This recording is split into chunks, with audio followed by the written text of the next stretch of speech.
Ate Wilma, Yes, paano po Liza? kayo naging model? Paano ako naging model? Na-discover kasi ako dun sa... Alam mo ba kung saan ako nakatira? Saan po? Doon sa malayong probinsya ng Cavite City. Taga doon ako. Doon ako na-discover ni Robbie Carmona. Alam mo ano lang ginagawa ko nung araw na yon? Ano po? Nagwawalis lang ako sa labas ng bahay namin. Ha? Nagwawalis lang po kayo? Yeah, nagwawalis lang ako!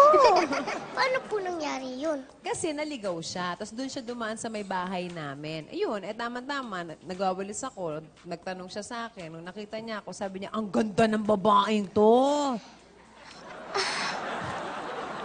Nabigla po ako. Parang nabigla ka sa ang ganda. Hindi pa kasi tapos yun, ang ganda ng babaeng to, mukhang tipaklong. Sabi niya. Ha? Mukhang tipak nyo. Oo, kasi payat-payat ko na, tapos ang haba-haba ng buhok ko. Hindi po ang sexy niyo po kayo. Thank you. Sige nga po, tingnan. Gawin po natin. Pahiram nga po ng walis. Ako, magwawalis. Kunyari po. Bakit ka magwawalis? Saan pupunta? Gagawin po natin yung ginawa nyo. Kung paano kayo na-discover. Yan. Kunyari po, ako si Wilma Das. Magwawalis ako. Karir na karir mo yan, ah. Yan po, kunyari maliligaw kayo. Naliligaw ako. Dito ako. Ayan. Ay, naku! Ay, Nakakapagod magwalis. miss, Ano ba miss? itong magandang tanghali. Ah, Ay. pwede magtanong? Sige po. Naku, ang ganda-ganda mo naman. Ikot ka. Ha! Hindi ba Saan po? Saan po banda? Ayan, ikot ka naman. Ang ganda mong tipaklong. Tanong mo, Tipaklong. bakit po? Bakit po? Ah, kasi naliligaw ako eh. Magtatanong ako. Gusto mo bang maging model? Ako po, model? Oo, pwede ka kasing model kasi wala pang tipaklong sa Maynila. Ang itim-itim ko po. Yun na nga yun. Gusto mo maging model? Sige po. O yun, doon na nag-umpisa yun. The end. Ganun lang po. Period. Naging model na kayo nun? Opo. Pero hindi naman Dahil ako sa nang... walis, sa pagwawalis. O alam niyo na, mga rubber cuts ha, magwalis lang kayo lagi. Dapat Magiging masipag model. para na-discover. Yun, no? Ayan po. Thank you po, kuya. Yan. Kuya. Pwede niyo po ba akong turuan ng pagmamodel?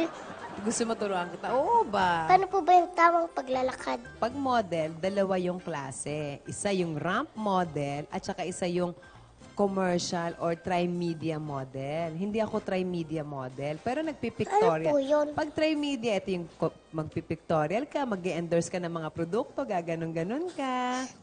Katulad Tapos po nung ginagawa commercial, ko. gano'n. Yan, ganyan, tri-media yan. Pero kasi ako, ang tawag sa akin, ramp model. Ibig sabihin, ang damit na sinusuot ko, gawa ng mga designer, mga RTW, hot couture, yung mga talagang ball gown na ball gown, yun ang sinusuot ko.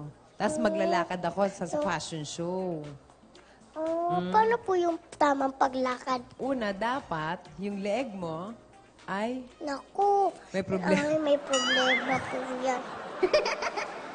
Kasi po wala po akong leeg. oh, di bali na. Ganun talaga. So, una, dapat, yung leeg mo nakataas. Yung mata mo nakapantay dun sa audience. Yung shoulder mo dapat nakarelax. Halika.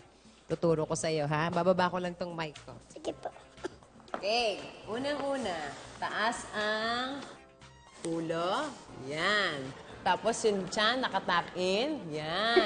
Naku. Nakatuck in. Yung Ayoko puwet, etong booty mo, yan, nakataas. Yan. Tapos, lalakad ka na ngayon. Hindi ganyan.